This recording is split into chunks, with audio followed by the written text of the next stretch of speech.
Hello students, आज हम लोग क्लास 12 केमिस्ट्री में चैप्टर 10 में हेलो एल्कीन हेलो एरीज में फर्दर स्टडी करेंगे। इसके पहले हम लोगों ने केमिकल प्रॉपर्टीज के बारे में डिस्कस किया था।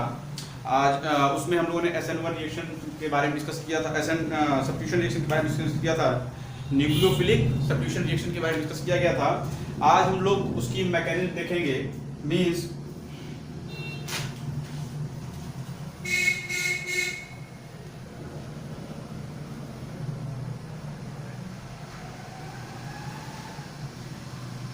Reaction mechanism, substitution reaction mechanism. ठीक है, सब्स्टिट्यूशन रिएक्शन को सिंपली हम लोग लिखते हैं SN1 रिएक्शन। क्या लिखते हैं? SN1 reaction. ठीक है, सब्स्टिट्यूशन रिएक्शन दो टाइप की होती है, SN1 और SN2। तो हम लोग पहले स्टडी करते हैं SN1 रिएक्शन बारे में। SN1 रिएक्शन हमारा क्या होता है, ये यहाँ पर ही बताता है कि यूनिमॉलिक्यूलर रिएक्शन है। कौन सा रिएक्शन है?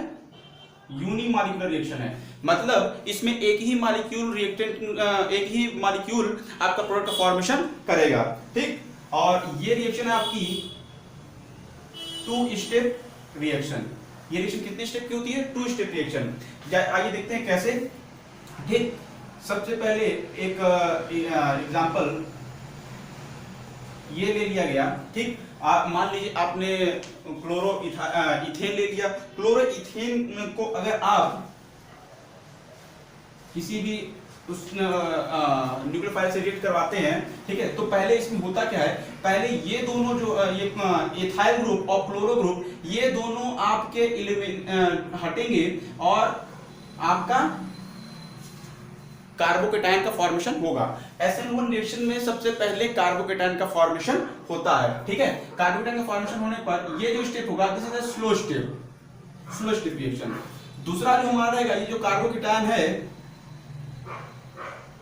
कार्बोकेटायन किसी भी न्यूक्लियोफाइल से अटैच होकर के प्रोडक्ट का फॉर्मेशन करेगा। और ये स्टेप आप क्या होती है? फास्ट। और आप जानते हैं काइनेटिक्स में slow step reaction rate determining reaction होती है। स्लो स्टेप आपकी रेट डिटरमिनेटिंग स्टेप होती है। ठीक है, तो यहां पर अगर इसके रेट के बारे में देखा जाए कि rate equals to what this. ठीक है, देख रहे हैं कंसंट्रेशन, इसकी कंसंट्रेशन पर डिपेंड करती है। और इसकी वजह से क्या हो रही है, ये फर्स्ट ऑर्डर की रिएक्शन भी है। रिएक्शन कौन सी हो गई? First order reaction. तो 1 ये भी बताता है कि ये फर्स्ट ऑर्डर रिएक्शन है, ये फर्स्ट ऑर्डर रिएक्शन है। ठीक है ना, तो ये चीजें हमें इस SN1 रिएक्शन से हमें मालूम पड़ती है। ये SN1 रिएक्शन की मैकेनिज्म है कि SN1 रिएक्शन में पहला स्टेप आपका जो होगा उसमें कार्बोकेटायन का फॉर्मेशन होगा। पहले स्टेप में कार्बोकेटायन का फॉर्मेशन होगा, और जितना ज्यादा बढ़िया कार्बोकेटायन फॉर्म होगा उतना ही बढ़िया रिएक्शन होगी। ठीक, मतलब जितना स्टेबल कार्बोकेटायन होगा उतनी ही आसानी से रिएक्शन आपकी होगी। तो आप जानते हैं कि आपका 3 डिग्री कार्बोकेटायन ज्यादा स्टेबल है। क्यों?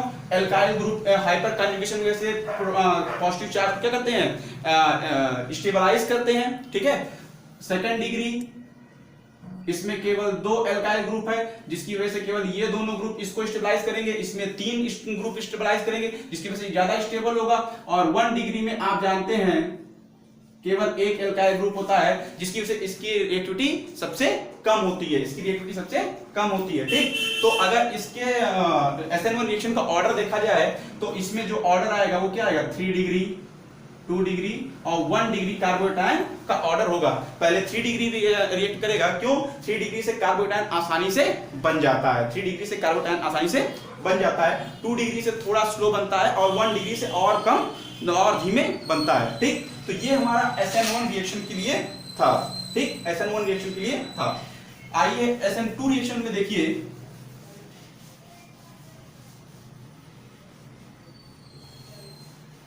SN2 रिएक्शन के लिए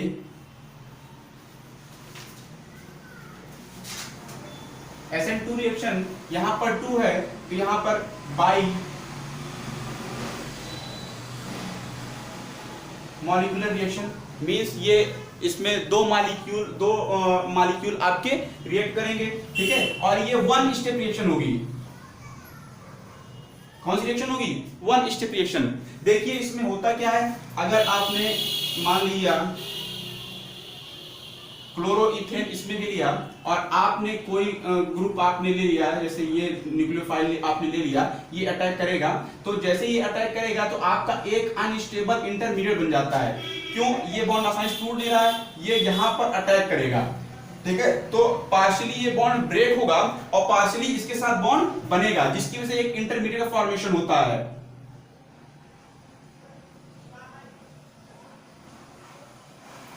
CH2, ये आपका Cl पार्शियली ब्रेक हो रहा है और OH के साथ बॉन्ड पार्शियली बनता है, ठीक है, और ये स्टेबल आपका होता नहीं, अनस्टेबल होता है, इसीलिए हमारा ये जो होगा ये आगे फर्दर बन जाएगा, हमारा क्या बनेगा? प्लस Cl माइनस हमारा रिमूव हो जाता है। अब देखिए एक ही स्टेप में होता है, ये जैसे इसके साथ जुड़ेगा तो इंटरमीडिएट बनेगा, इंटरमीडिएट आपका स्टेबल होगा नहीं, और स्टेबल होगा नहीं तो तुरंत ये एलिमिनेट इसको क्या करेगा? एलिमिनेट कर देता है, ठीक है, सब्स्टिट्यूट कर देता है, ठीक। तो ये हमारा SN2 रिएक्शन मैकेनिज्म थी। अब इसमें देखिए यहां पर अगर रेट की बात की जाए तो रेट आपका क्या हो जाएगा? Rate equals to K Cl, और ये भी तो पार्टिसिपेट कर रहा है, तो ये कौन सी ऑर्डर रिएक्शन हो जाएगी? Second order reaction. ये कौन सी ऑर्डर रिएक्शन होगी? Second order reaction. और ये 2 ये भी बताता है कि सेकेंड ऑर्डर रिएक्शन में ये चीजें मिलती है, सेकेंड ऑर्डर रिएक्शन में ये चीजें मिलती हैं। अब अगर इसकी ऑर्डर ऑफ रिएक्टिविटी देखी जाए, जैसे 1 डिग्री 2 डिग्री 3 डिग्री कार्बोकेटायन में था, तो अब ये देखिए अगर ये ग्रुप इस पर अटैक कर रहा है, ठीक है, तो अगर इसके चारों तरफ बड़े बड़े ग्रुप लगे हों या ये मॉलिक्यूल बल्कि मॉलिक्यूल अगर हो जाता है तो इसका अटैक करना आसान नहीं होगा, इसका अटैक करना आसान नहीं होगा। अगर इसके पास कम ग्रुप होंगे तो इसका अटैक करना ज्यादा इजी हो जाएगा, मींस अगर स्टेरिक हिंड्रेंस ज्यादा क्रिएट होगा तो अटैकिंग रीजन अटैक आसानी से कर नहीं पाएगा। तो 1 डिग्री में स्टेरिक हिंड्रेंस कम होता है, 2 डिग्री में ज्यादा होता है, 3 डिग्री में और ज्यादा होता है, तो इसकी रिएक्टिविटी ऑर्डर क्या हो जाएगी? 1 degree 2 degree and 3 degree carbocation. इसकी रिएक्टिविटी ऑर्डर क्या हो जाएगी? 1 degree 2 degree and 3 degree carbocation. मतलब 1 डिग्री में आपका आसानी से हो जाएगा, 2 डिग्री में थोड़ा स्लो होगा और 3 डिग्री में बहुत ही स्लो होगा, क्योंकि उसमें कार्बोकेटायन इजीली फॉर्म हो जाता है, कार्बोकेटायन इजीली फॉर्म हो जाता है। ओके, ठीक है ना। अब SN2 मैकेनिज्म में जब ये आपका फॉर्म होता है तो यहां पर हमारे पास एक स्पेसिफिक कॉन्फ़िगरेशन मिलती है, जिसको हम लोग देखते हैं कि जैसे कोई भी अगर मॉलिक्यूल हमने लिया, ऑर्गेनिक कंपाउंड लिया, ठीक है, तो उसमें एक स्पेसिफिक प्रॉपर्टी होती है, वो लाइट की डायरेक्शन को रोटेट कर देती है, ठीक है, लाइट की डायरेक्शन को रोटेट कर देती है, ठीक। तो इसकी इस प्रॉपर्टी को कहते हैं ऑप्टिकली एक्टिविटी, ठीक है, वो मॉलिक्यूल ऑप्टिकली एक्टिव होता है, ठीक है। तो आइए देखते हैं ऑप्टिकल आइसोमेरिज्म, और उसमें से क्या मिलता है हम लोग को? ऑप्टिकल आइसोमेरिज्म, ठीक है। तो इसके बारे में डिस्कस करते हैं, optical isomerism. SN1 SN2 mechanism में भी अभी इसका यूज होगा, ठीक है। हम लोग देखते हैं optical isomerism.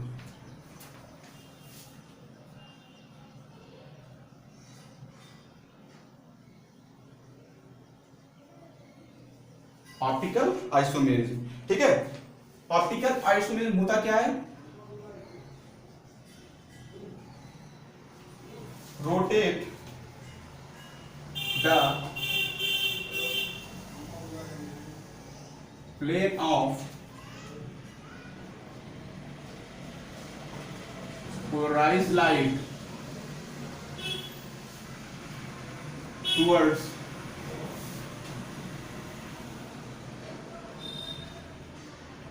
left or right, towards left or right are called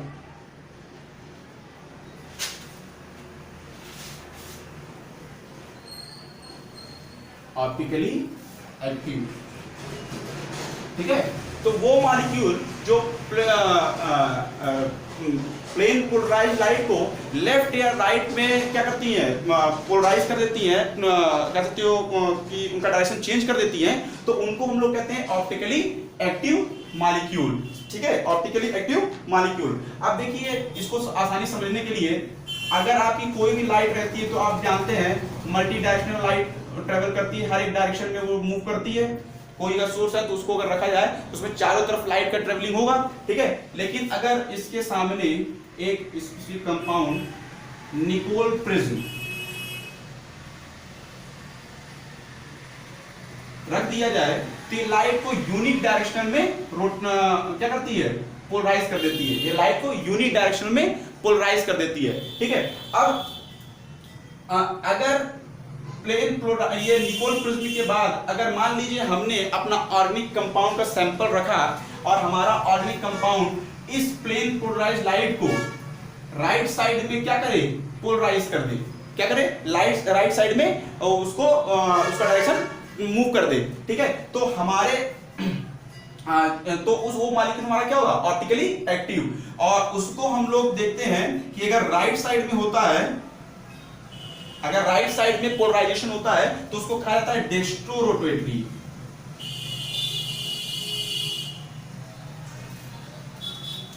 उसको क्या आता है, डेक्स्ट्रोरोटेटरी। और अगर लेफ्ट साइड में होता है तो उसको कहा जाता है लीवोरोटेटरी।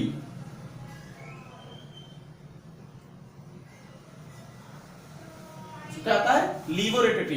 डेक्स्ट्रोरोटेटरी को स्मॉल डी से और लीवोरोटेटरी को स्मॉल एल से डिनोट करते हैं। लीवोरोटेटरी को स्मॉल एल से डिनोट करते हैं। ठीक है ना।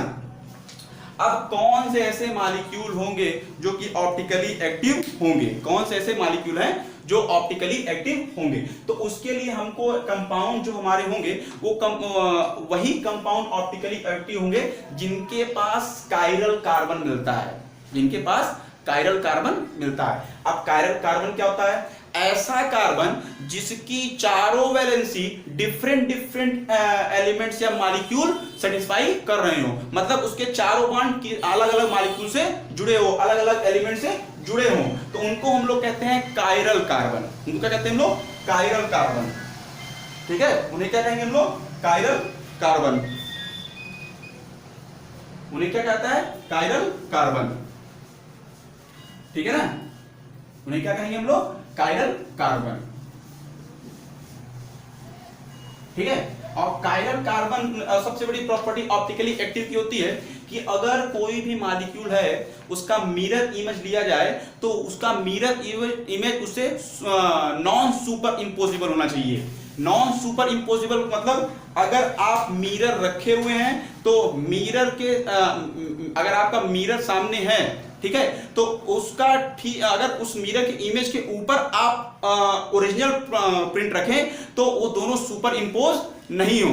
ठीक है, फॉर एग्जांपल अगर आप मिरर देखते हैं तो मिरर में होता क्या है, शीशे में आपका चेहरा जो है सामने दिखता है, आपका फेस इस तरफ होगा। मतलब अगर हम लोग कहें कि दोनों के फेस एक दूसरे के सामने होते हैं, अगर आपको उठा करके मिरर इमेज में रख दिया जाए, मिरर इमेज में रख दिया जाए तो आपका चेहरा पीछे तरफ होगा और उसका चेहरा आपके पीछे तरफ होगा, तो ये दोनों तो आपको सुपर इंपोज होंगे नहीं। तो जब ये दोनों सुपर इंपोज नहीं होंगे तो यही आपकी ऑप्टिकली एक्टिव मॉलिक्यूल की सबसे खास प्रॉपर्टी होती है कि आपके मॉलिक्यूल का मिरर इमेज सुपर इंपोज नहीं होना चाहिए।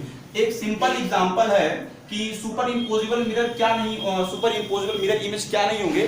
फॉर एग्जांपल अगर आपने बी बनाया, ठीक है, अगर आपने बी बनाया, ठीक, मान लीजिए आप बी बनाते हैं, ठीक है, बी का मिरर इमेज क्या बनेगा, इस तरह, बी का मिरर इमेज कुछ इस तरह बनेगा।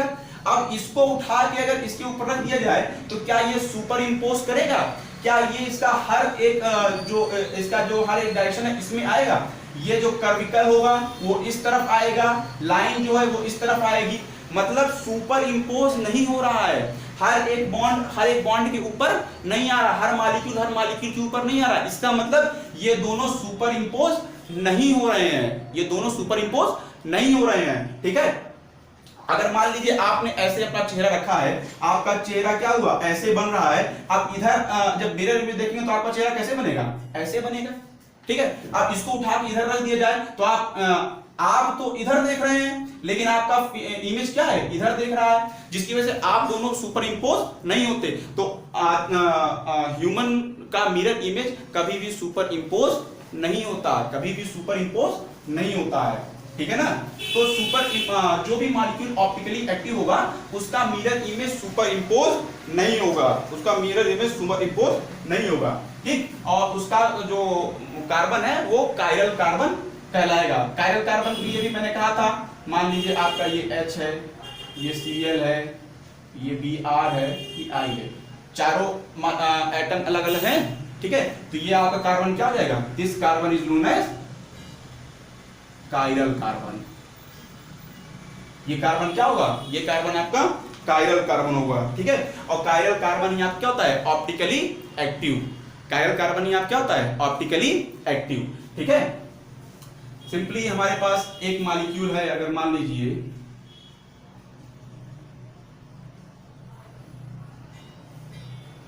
ठीक, अगर ये मॉलिक्यूल हमारे पास रखा हुआ है, हमने इस मॉलिक्यूल को लिया हुआ है, तो इसमें देखिए यहां पर इथाइल ग्रुप है, यहां पर मिथाइल ग्रुप है, यहां हाइड्रोजन है, यहां अल्कोहल है। तो ये कार्बन क्या होगा आपका, कायरल कार्बन होगा। ये कार्बन क्या होगा, कायरल कार्बन होगा। तो ये कायरल कार्बन होगा, तो इसका मिरर इमेज क्या होगा, नॉन सुपर इंपोज। तो इसका मतलब ये मॉलिक्यूल आप क्या हो जाएगा, ऑप्टिकली एक्टिव। ये मॉलिक्यूल आप क्या हो जाएगा, ऑप्टिकली एक्टिव, ठीक है ना। अब देखिए ऑप्टिकली एक्टिव मॉलिक्यूल में हम लोग SN1 और SN2 को कैसे देखते हैं, ठीक है। SN1 में देखिए सबसे पहले आपका बनेगा कार्बोकेटायन। सबसे पहले क्या बनेगा, कार्बोकेटायन। इसीलिए अगर डेक्स्ट्रो रोटेटरी है तो आपका जो प्रोडक्ट बनेगा वो भी डेक्स्ट्रो रोटेटरी बनेगा। क्यों, क्योंकि मान लीजिए अगर ये आपका मॉलिक्यूल है, ठीक है, इसको हम लोग सब्स्टिट्यूट करना है, ये मॉलिक्यूल आपका निकलेगा, ठीक है, ये मॉलिक्यूल निकलेगा, कार्बोकेटायन बनेगा। दूसरा वाला इसी डायरेक्शन में क्या करेगा, अटैक कर देगा।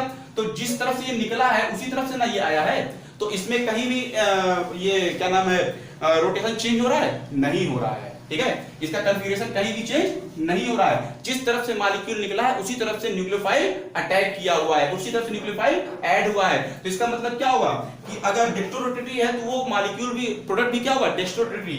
तो इसमें जो कॉन्फ़िगरेशन होता है वो रिटेंशन होता है, वो कॉन्फ़िगरेशन रिटेन होता है, मतलब रिटेंशन इन कॉन्फ़िगरेशन मिलता है।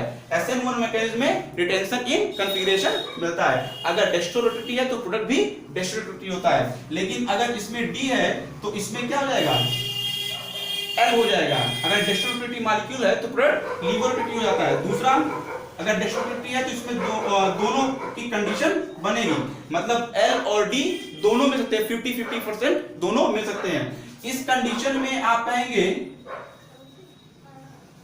इन्वर्जन।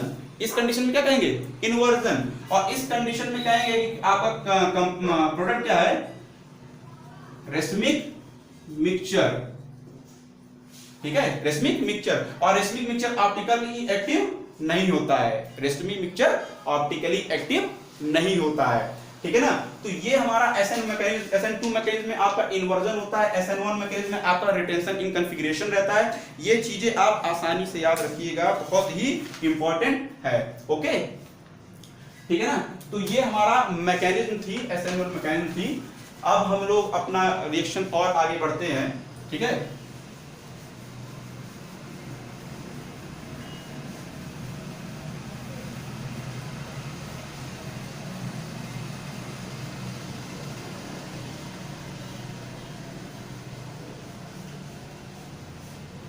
ठीक, अब हमारे पास, हम लोगों ने अभी सब्स्टिट्यूशन रिएक्शन देखा था।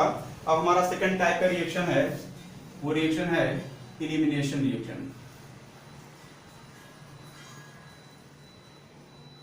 एलिमिनेशन रिएक्शन, एलिमिनेशन रिएक्शन में पहला हम लोग पढ़ते हैं बीटा एलिमिनेशन रिएक्शन।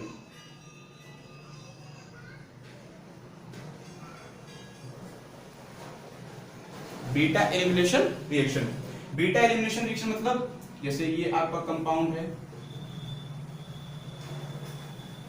आपने ये कंपाउंड लिया, ठीक है। बीटा एलिमिनेशन मतलब ये अल्फा कार्बन है, ये बीटा कार्बन है। तो बीटा एलिमिनेशन रिएक्शन में आपका बीटा कार्बन से भी कुछ मॉलिक्यूल एलिमिनेट होंगे, ठीक है। तो इसमें सबसे पहला हम लोग को जो पढ़ना है बीटा एलिमिनेशन रिएक्शन में, जो हमें पढ़ना है वो हमें पढ़ना है डिहाइड्रोहैलोजिनेशन, ठीक है। पहला क्या पढ़ना है? डिहाइड्रोहैलोजिनेशन। डिहाइड्रोहैलोजिनेशन मतलब डी मतलब रिमूव होना, हाइड्रो मतलब हाइड्रोजन और हैलोजिनेशन मतलब हाइड्रोजन, मतलब हाइड्रोजन और हाइड्रोजन का रिमूव होना, ठीक है। तो इसके लिए अगर हमारे पास एग्जांपल है, अगर मान लीजिए कोई भी एल्किल हैलाइड आपने लिया, उसको आप एल्कोहलिक पोटेशियम हाइड्रोक्साइड से ट्रीट करवाइए, तो आपका क्या बन जाएगा? सॉरी या फिर इसको कह सकते हैं हम लोग एग्जांपल लेके किसको कर लेते हैं, ठीक है। एल्कोहलिक पोटेशियम हाइड्रोक्साइड से ट्रीट करवाइए तो आपका कंपाउंड क्या बन जाएगा? ठीक है, ये बन जाएगा, क्या बन जाएगा? एल्कीन बन जाएगा। क्यों? यहां से हाइड्रोजन निकलेगा और यहां से क्लोरीन निकलेगा, तो हाइड्रोक्लोरिक एसिड निकल के जाएगा और आपका क्या बन जाएगा? ठीक, ये आपका फॉर्म हो जाएगा। ओके, ठीक है ना। अब देखिए ये आपका फॉर्म होता है, एल्कीन फॉर्म होता है। ये एल्कीन किस रूल से फॉर्म होता है? वो रूल है आपका सिट्जेफ रूल। कौन सा रूल है? सिट्जेफ रूल, ठीक है ना। वो कौन सा रूल है? सिट्जेफ रूल। सिट्जेफ रूल में देखिए होता क्या है, अगर मान लीजिए आपके पास एक कंपाउंड है, इसको एग्जांपल के फॉर्म में हम लोग देखते हैं।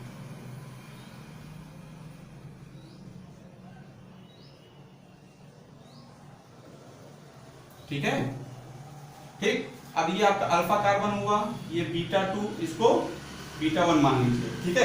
अगर हाइड्रोजन यहां से निकले तो हमारे पास कंपाउंड क्या बनेगा?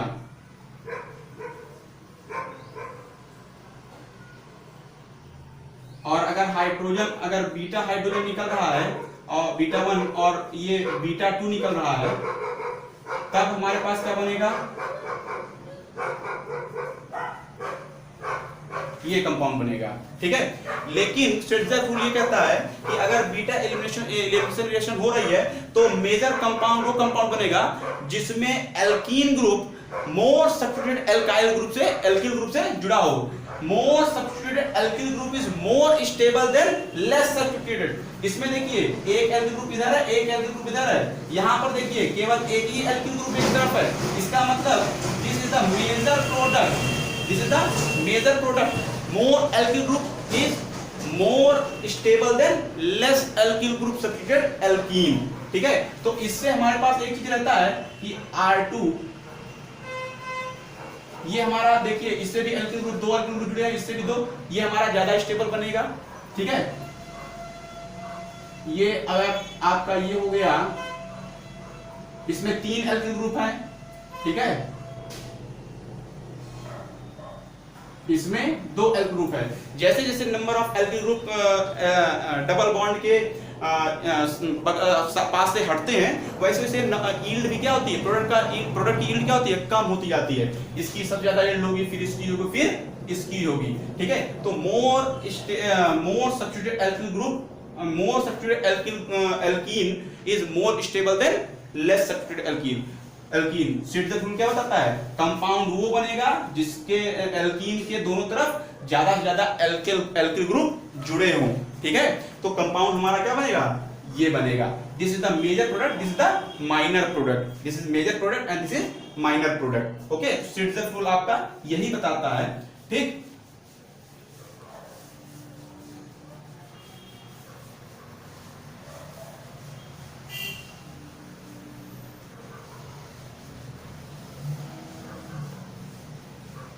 इसके बाद हमारे पास आता है सिट्जेफ रूल के बाद, ठीक है, रिएक्शन विद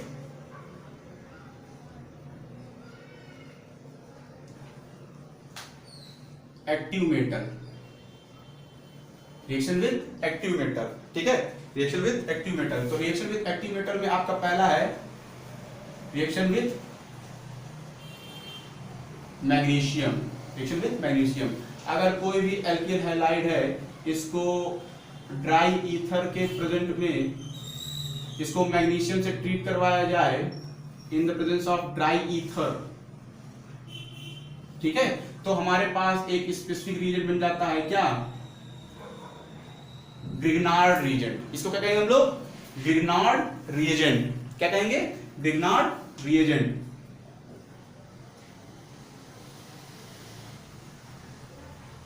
ये एल्काइलेशन में बहुत ज्यादा यूज होता है। किसी भी कंपाउंड में एल्काइलेशन करना हो तो आप ग्रिग्नार्ड रिएजेंट का यूज कर सकते हैं। हम लोग इसको आगे और इसकी प्रॉपर्टीज के बारे में डिस्कस जब करेंगे तब इसमें देखेंगे, ठीक है।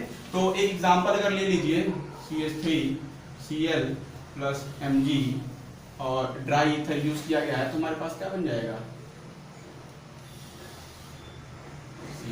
This is our Grignard reagent, ठीक है। सेकेंड है आपका, जो सेकेंड आपका आता है उसको एक स्पेसिफिक रिएक्शन कहते हैं। कौन सा? Wurtz reaction. याद है 11th में वुड्स रिएक्शन? वुड रिएक्शन में ये बताया गया था कि अगर कोई भी एल्किल हैलाइड है उसको सोडियम से रिएक्ट करवाया जाए in the presence of dry ether, sodium से रिएक्शन करवाया जाए in the presence of dry ether, तो वो एल्केन बना लेता है, डबल मॉलिक्यूल वाला एल्केन बना लेता है। मींस RCl, एक specific compound Cl plus 2Na plus Cl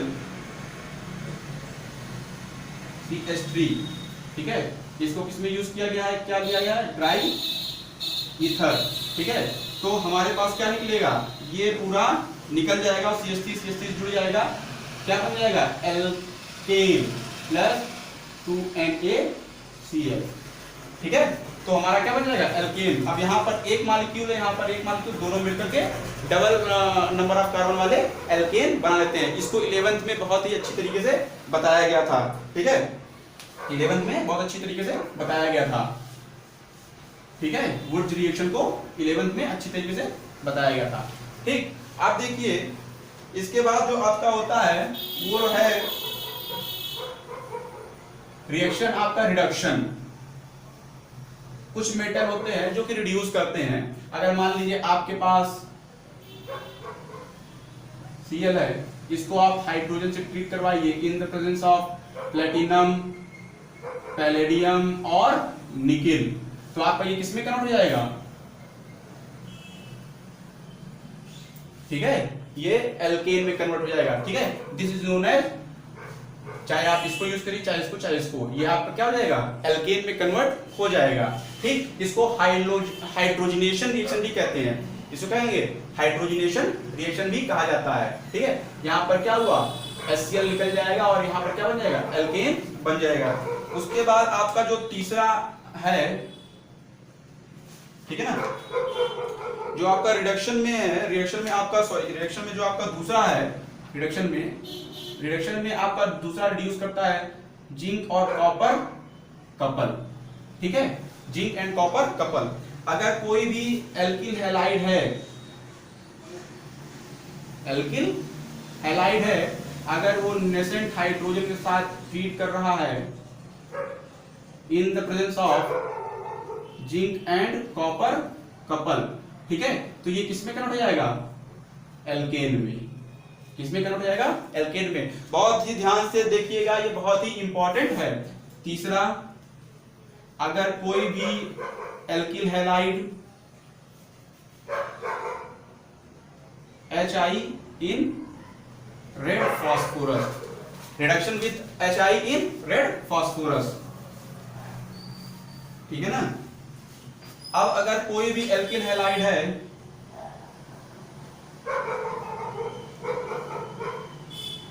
अगर उसको आप हाइड्रोजन आयोडाइड से ट्रीट करवाइए in the presence of red phosphorus, तो किसमें कन्वर्ट कर देगा?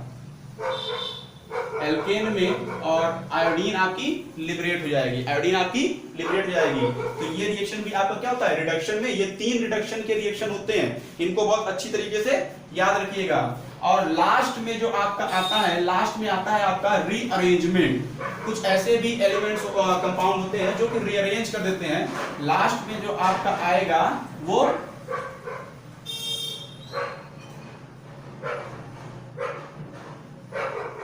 रीअरेंजमेंट रिएक्शन होगी, ठीक है। अगर इसका क्या हो जाएगा, अगर कोई भी आप एल्किल हैलाइड लीजिए, इसको आप ट्रीट करवाइए एनहाइड्रस एल्यूमिनियम क्लोराइड से, एनहाइड्रस एल्यूमिनियम क्लोराइड से, तो ये इसमें रीअरेंजमेंट कर देता है, प्रोडक्ट आपका क्या बनेगा, ठीक है। इसमें देखिए अल्फा कार्बन जुड़ा हुआ है, इसमें बीटा कार्बन जुड़ा रहेगा, ठीक है। इसमें फर्स्ट कार्बन जुड़ा हुआ है, इसमें सेकंड कार्बन में, तो ये आपका रीअरेंजमेंट कहलाता है, ठीक है। तो आपने एनहाइड्रस एल्यूमिनियम क्लोराइड से अगर ट्रीट करवाया तो ये रीअरेंज प्रोडक्ट को बनाकर देगा, ओके। आई होप आपको आज ये टॉपिक क्लियर हो गया होगा और इसको आप लोग आसानी से पूरा प्रिपेयर कर लीजिएगा, ठीक है ना। Okay students, thank you.